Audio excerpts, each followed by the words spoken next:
On the authorization of the use of military force, I know from the very start the White House's position is we would like to have this, you sent up your draft, but you don't need it.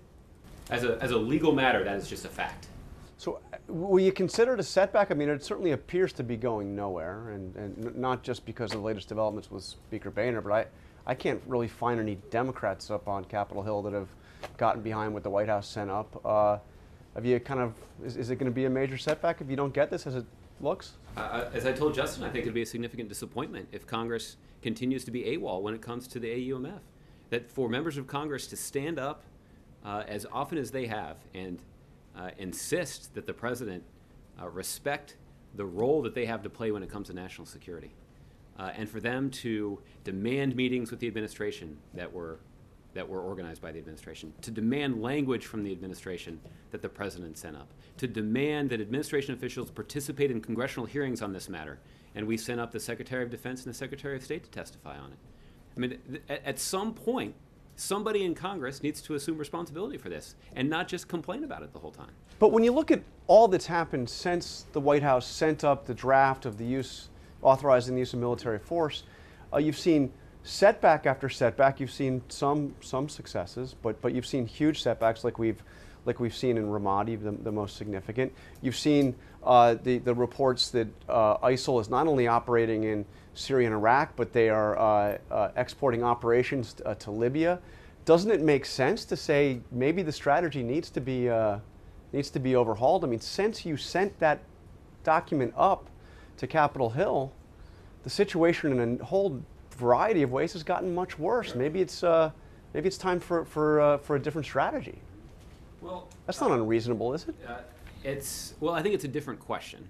The fact is, and I think I tried to acknowledge this to Jim, is that the president and his team are constantly testing the strategy and evaluating what elements of the strategy are working well and where can those lessons be applied in other areas, and what elements of the strategy aren't having the intended effect and need to be reformed or changed. This is something that the president and his national security team are always focused on, and there are a number of discussions that we've had with members of Congress about this issue. The fact is that it's the responsibility of Congress to send a clear signal to the world, to our enemies, and to our men and women in uniform that the United States Congress is committed to the effort to degrade and ultimately destroy ISIL. And again, when it comes to making their voice heard and fulfilling their constitutional responsibility to do that, Congress and their leadership in both parties has been AWOL. Now, on the overall track record of military operations, of the president's strategy on this, you said we've seen periods of progress and success. Would you say that overall this strategy has been a success? Well, John, yeah. I mean, yes. Overall, yes. That doesn't mean that there haven't been areas of setback, as we saw in Ramadi. I mean, is it exporting terror to Libya, taking over the capital of Iraq's largest province? This is overall a success? Well, what we've also seen is a coalition of 60 nations, both in the region and around the world, join the United States in this fight.